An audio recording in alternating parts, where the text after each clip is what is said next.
Maintenant, je voudrais donner la parole à l'invité, en fait, son Excellence M. Bruno Milian, le président du groupe d'amitié parlementaire franco-lao, pour délivrer son remarque.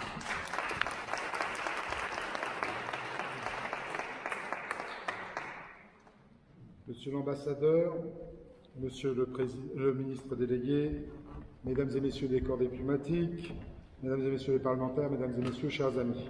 C'est un honneur et une grande émotion pour moi d'intervenir aujourd'hui devant vous. Depuis les 10 années de mon enfance passée au Laos jusqu'à ma désignation en 2017 comme président du groupe d'amitié France-Laos à l'Assemblée nationale, j'ai toujours gardé un lien profond avec le Laos et je suis ravi de pouvoir célébrer les 70 ans des relations diplomatiques entre nos deux pays.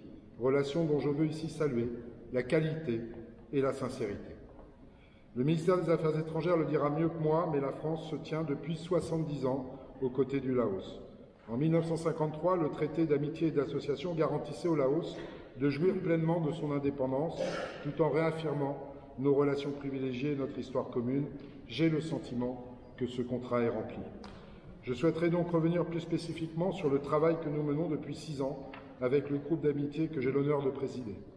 Les liens que nous avons su tisser avec Monsieur l'ambassadeur du Laos et ses équipes, tout comme avec son prédécesseur, sont francs et solides, et les nombreux visages connus que j'aperçois dans cette salle en sont la preuve indéniable. Nous avons aussi dernièrement eu le plaisir de nouer des contacts avec le gouverneur-maire de Vientiane lors de sa récente visite à Paris. Depuis 2017, et malgré la crise sanitaire qui a eu un impact non négligeable sur nos travaux, nous avons organisé plusieurs tables rondes sur la coopération franco-lao à l'Assemblée nationale à Paris, en collaboration avec nos 2 ambassades. En tout, ce sont près d'une vingtaine de rencontres sur divers thèmes qui ont été organisés par le groupe d'amitié. Nous sommes aussi allés à la rencontre de la communauté Lao en France, à la pagode Wat Saintong de Montpellier en 2018 à l'occasion du Nouvel An Lao.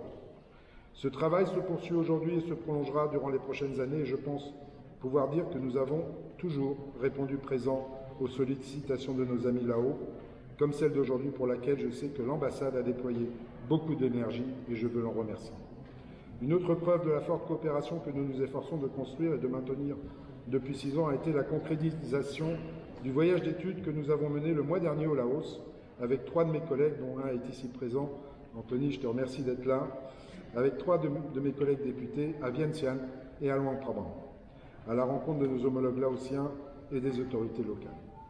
Ce déplacement, attendu de longue date et retardé à cause de la crise sanitaire, a été l'occasion d'évoquer de nouvelles pistes de coopération parlementaire, mais également décentralisées sur des thématiques qui sont chères à nos 2 pays, qu'il s'agisse de l'agriculture, du tourisme durable, de la formation, de la culture ou encore, sujet qui m'est très cher, de la francophonie.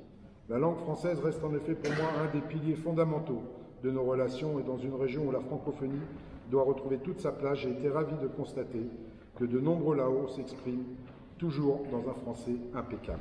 C'est un héritage qui doit perdurer et je sais que beaucoup s'y emploient à Paris comme à Vientiane. Ce voyage d'études a été pour moi un succès et j'espère vivement que nous aurons le plaisir de poursuivre le travail engagé à l'occasion d'une visite des parlementaires Lao dès l'année prochaine. Je le dis souvent à nos concitoyens qui m'interpellent sur le rôle des groupes d'amitié, la diplomatie parlementaire n'a pas pour but de se substituer au travail des ministères et des diplomates, mais de fluidité et d'accompagner les échanges fructueux entre nos 2 pays. C'est la raison pour laquelle, en cette année particulière, mais aussi dans la perspective de la présidence de l'ASEAN par le Laos en 2024, j'ai personnellement plaidé auprès de Mme Colonna, ministre des Affaires étrangères, et de M. Olivier Bèche, ministre délégué chargé du commerce extérieur et de l'attractivité et des Français de l'étranger, pour qu'une visite ministérielle soit organisée prochainement au Laos. La France s'honorerait ainsi, dans ce contexte particulier, à rappeler sa place sur place son attachement au Laos et à la richesse des relations qui nous unissent.